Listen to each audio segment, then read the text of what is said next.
sa mnom zbog Balkan Tube Festa. Bujrum, brate. Bujrum. Znate šta, mi trebamo da se udružimo i da zgazimo taj festival. Pa to jebote li.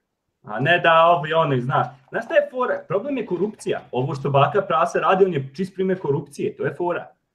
Znaš, nije to sad da to je bezazleno on zato što on njih voli ovo ono. To ti je bala čovječe korupcija koji ti je kurac. Ako će neko sebe da proda zbog hotelskog smještaja ili zbog par hiljada eura, pa ja neću da budem ta osoba. Znači ne moram, ja ovdje brate idem slažem kartone u Lidlu. Mene boli kurac. Razumiješ me? Kliknuo si na njega.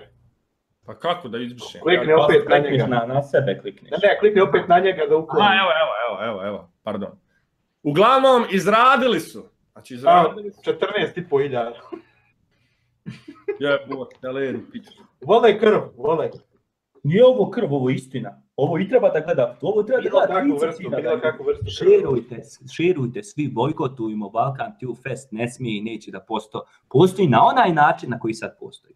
Balkan Tube Fest je treba da se održava jednom godišnje na jednom mjestu. Zna se, poče u Beogradu, tam nek završava. Boli me kurac. Znači, Edo, nisam tebe, Edo, dobro.